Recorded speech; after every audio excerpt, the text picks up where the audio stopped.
Okey, bab 4 pembiakan. Saya akan guna slide Cikgu Nurhaliza ni untuk menerangkan topik seterusnya, pembiakan tumbuh-tumbuhan. Okey, Rajah 4.26 ni merujuk kepada keratan membujur, struktur bunga dan juga fungsi-fungsinya. Okey, jadi ini adalah contoh bunga raya. Okey, dan pada bahagian bunga raya tu kita ada stamen yang merupakan organ pembiakan jantan bunga. Okey, stamen yang kuning ujung-ujung ni. Okey. Kemudian di ujung stamen tu, yang memegang stamen tu, kita akan jumpa satu lagi struktur. Yang ini namanya pistil. Okey, pistil adalah organ pembiakan betina bunga, di mana pistil terdiri daripada stigma,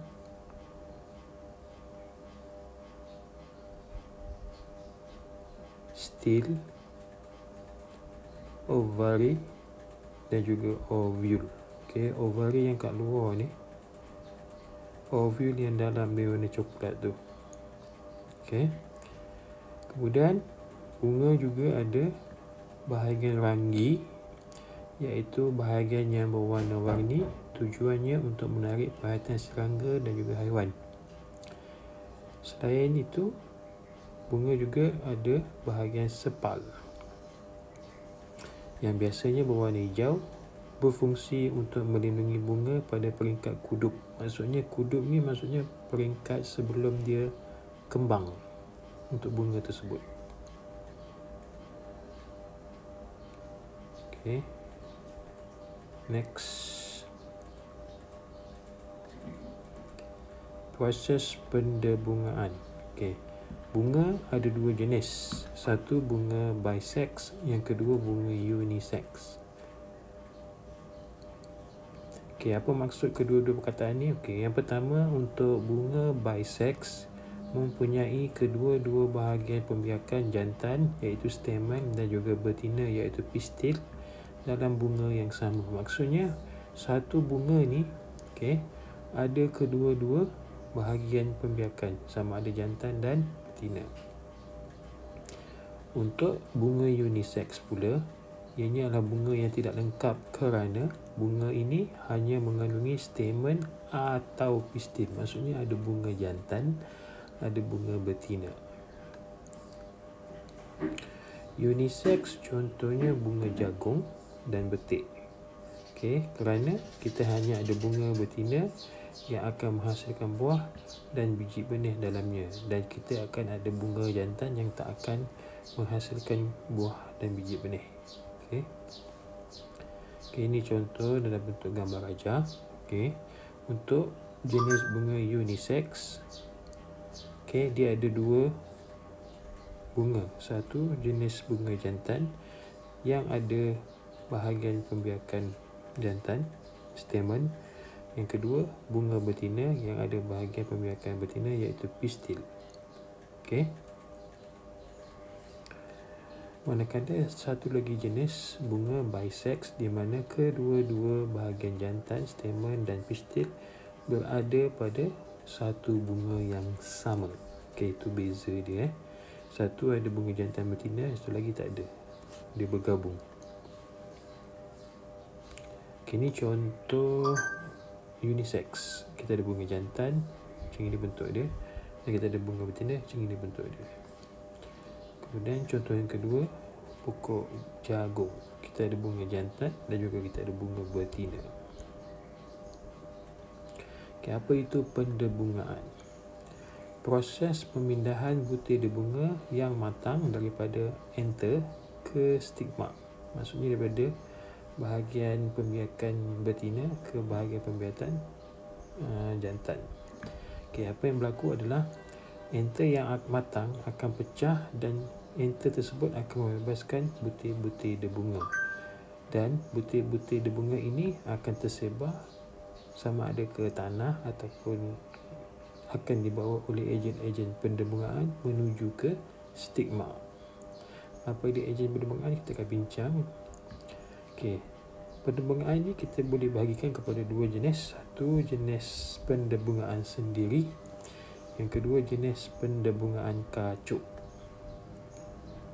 Okey, gambar rajah ni menunjukkan perbezaannya. Untuk pendebungaan sendiri, apa yang berlaku adalah pemindahan butir debunga berlaku pada pokok yang sama.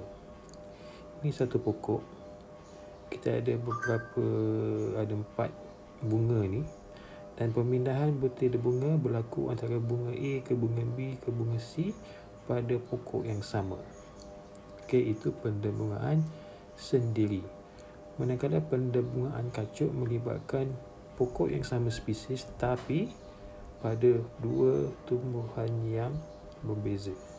Okey, kita ada pokok, contohnya pokok jagung A, pokok bunga A, kita ada pokok bunga B. A dengan B ni sama jenis tapi dia dua pokok yang berbeza, dan proses pendebungaan berlaku pada pokok berbeza, maka kita namakan jenis pendebungaan kacuk. Okey, dapat bezakan ini pokok yang sama, ini pokok yang berbeza. Pokok yang sama sendiri, pokok yang berbeza kacuk. Okey, butir debunga dipindahkan ke stigma bunga yang lain tetapi pada pokok yang sama, itu pendebungaan sendiri. Okey, butir debunga dipindahkan ke stigma bunga yang sama. Okey, yang ini bunga yang berlainan tapi pokok yang sama. Yang ini bunga yang sama pada pokok yang sama, pun jenis pendebungaan sendiri. Okey, yang pertama ni contoh B ni. Okey, bunga A, bunga B dipindahkan butir debunga pada pokok yang sama. Yang kedua ni bunga yang sama, A ni pada bunga yang sama dipindahkan pada bunga yang sama, pun jenis pendebungaan sendiri. Okey, kacuk pokok yang berbeza. Butir debunga dipindahkan ke stigma bunga yang lain dan pokok yang lain tetapi daripada spesies pokok yang sama. Okey, kita ada spesies yang sama, pokok warna purple A, pokok warna purple B. Okey, pendebungaan, pemindahan debunga berlaku antara pokok bunga A dengan pokok bunga B pada pokok yang berbeza. Okey, dengan syarat dua-duanya jenis yang spesies yang sama. Okey, apa tu ejen pendebungaan? Okey, lawa. Okey, ejen pendebungaan adalah contohnya angin, haiwan, serangga, manusia. Okey, yang akan membantu proses pemindahan butir debunga. Maksud dia apa? Contohnya serangga yang akan hinggap ke bunga A untuk dapatkan madu.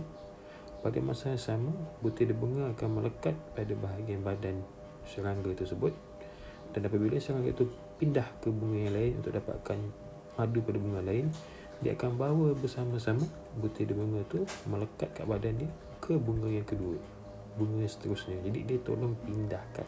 Jadi pemindahan ini dilakukan oleh ejen. Itu maksud ejen, yang akan tolong gerakkan butir debunga dari bunga A ke bunga B. Ini contohlah kita ada bunga A, serangga tu hinggap kat bunga A, dah selesai urusan pengambilan madu. Okey, dia nak pergi ke bunga B. Okey, apabila dia bergerak, okey, butir debunga daripada enter bunga A melekat pada badan dan kaki serangga. Okey, jadi berkaitan dia melekat, dia akan bawa pergi ke bunga B. Di bunga B, butir debunga yang dibawa oleh serangga dipindahkan ke stigma bunga B. Jadi dia akan tolong pindahkan butir debunga tu daripada bunga A ke bunga B guna serangga ini. Jadi serangga ini kita anggap sebagai ejen pendebungaan. Okey, haiwan dan serangga. Contoh-contoh haiwan dan serangga ni ejen pendebungaan. Okey, jadi contoh kat sini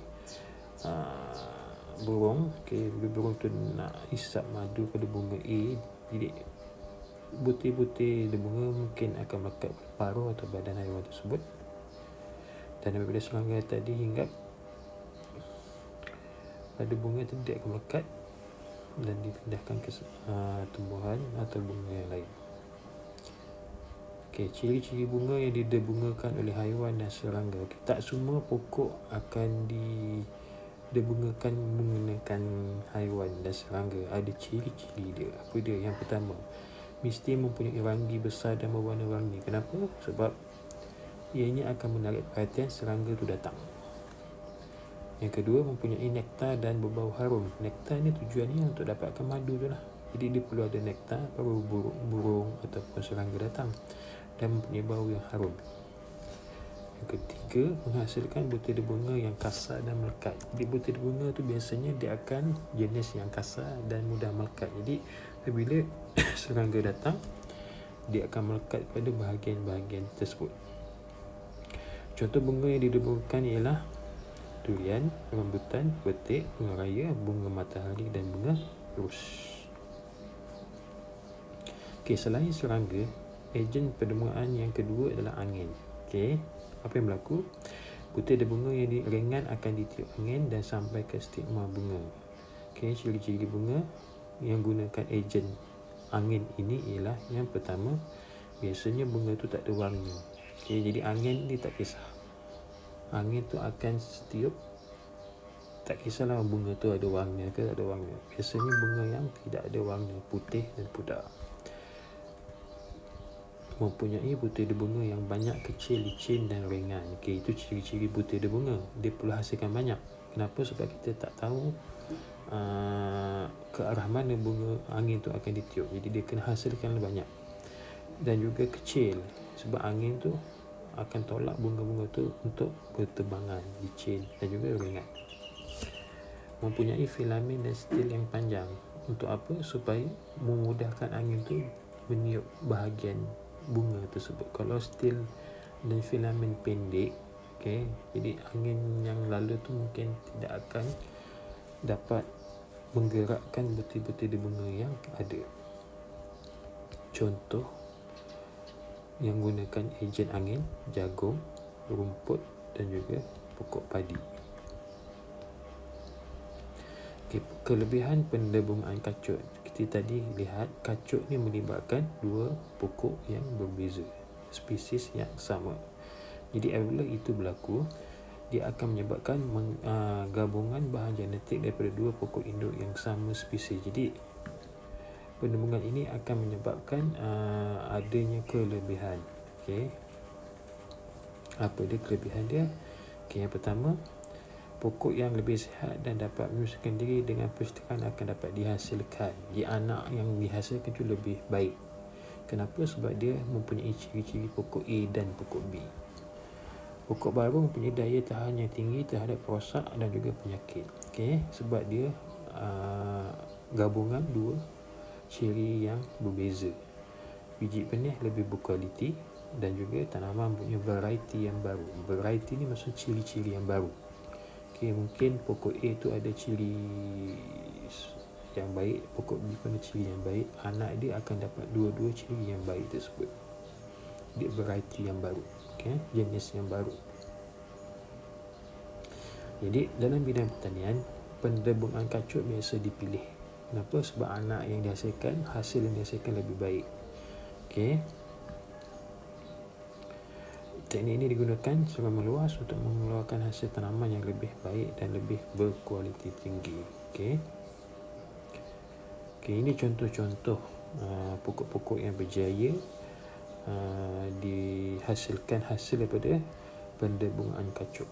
Okey, kita ada contoh ni pokok kelapa sawit. Okey, ada dua. Okey, dua-dua ni pokok kelapa sawit tapi jenis yang lain lah, Ficifera dan Dura. Okay, apa yang berlaku? Kedua-dua ni dikacutkan dan dia akan dapat satu lagi jenis varian iaitu Tinera. Okay, jadi kelapa sawit Tinera ini akan menghasilkan buah dan isi yang lebih banyak dan tempurung yang lebih nipis. Jadi ciri anaknya lebih baik. Okay, dia gabung dua-dua ciri pokok induk ini. Okay, ada tiga contoh yang lain. Petik dapat menghasilkan Exotica, buah yang lebih manis dan berisi. Jagung menghasilkan mas madu. Okay, hasil buah yang lebih manis, lebih besar dan lebih tahan kepada penyakit. Dan juga padi menghasilkan pokok malinja. Itu padi yang lebih banyak, masak dengan lebih cepat. Okay, jadi hasil gabungan kacukan pokok-pokok ini menghasilkan varian yang baru yang mempunyai ciri-ciri yang lebih baik. Ini contoh proses persenyawaan. Selepas pendebungaan, apa yang berlaku?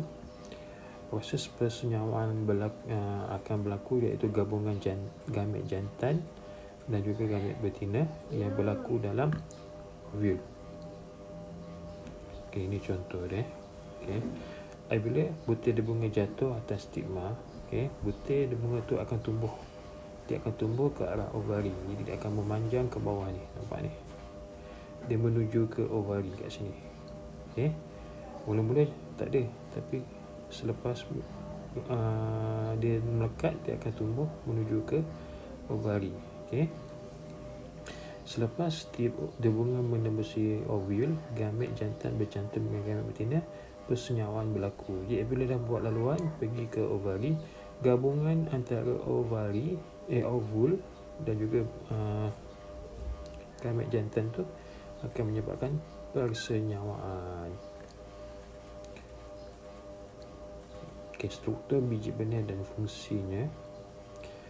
Jadi selepas persenyawaan, ovule tadi akan berkembang dan menjadi biji benih.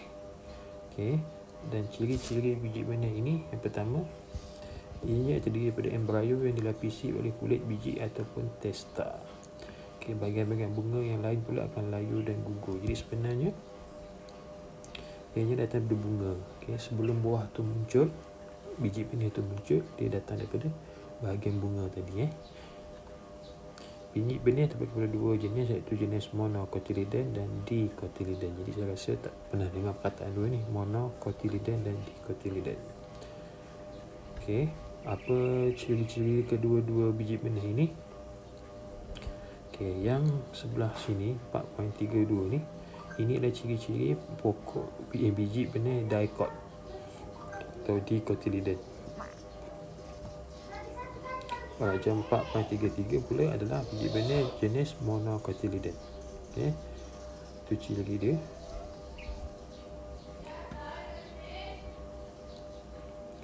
Struktur dan fungsi biji benih. Boleh lihat sendiri. Kulit biji ada bahagian testa, ada bahagian hilum dan bahagian makropil. Kemudian kita ada embrio, bahagian plumule, radikal dan cotyledon.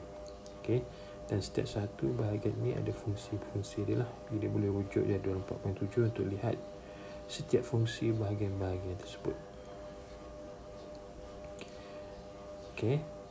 Biji benih yang terbentuk sebelum menjadi anak pokok baru, dia akan bercambah.